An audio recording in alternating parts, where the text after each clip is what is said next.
அனைவருக்கும் வணக்கம். இன்றைக்கி பார்க்கக்கூடிய பதிவு வந்து ஒரு சமையல் பதிவு.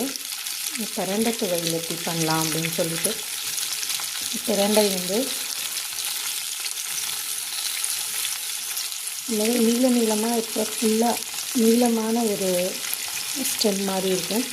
அதை வந்து நம்ம கட் பண்ணிவிட்டு இடையில் வர்ற அந்த நார் ரொம்ப திக்காக இருக்க நார் அப்படின்னா நம்ம மிக்சியில் வந்து அரைக்கும்போது அது ஃபுல்லாக வந்து அடியில் ஸ்ட்ரக் ஆகிக்கும். அதனால் ஃபுல்லாக அதெல்லாம் பிரிச்சுட்டு கட் பண்ணி வச்சுருக்கேன்.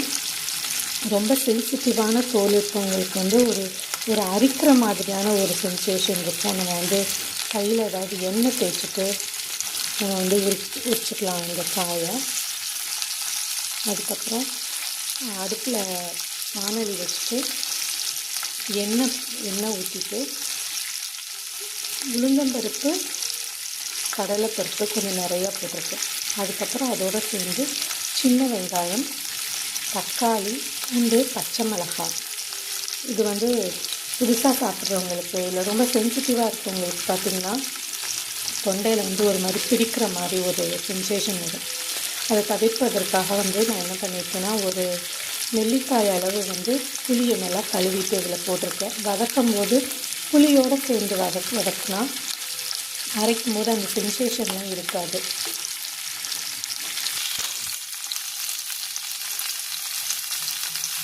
இப்போ நல்லா கலர் மாறிட்டு அதோட பிரத்யேகமான ஒரு ஸ்மெல் வரும்.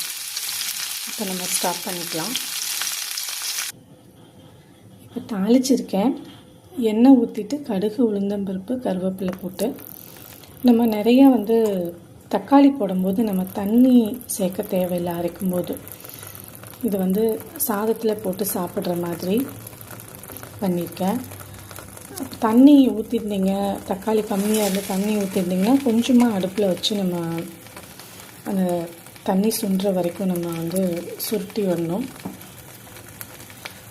இது வந்து சாதத்தில் போட்டு குழந்தைங்களுக்கு அந்த மாதிரி ஒயிட் ரைஸில் கொடுக்கும்போது கொஞ்சம் நெய் ஊற்றினா அவங்க சாப்பிடுவாங்க.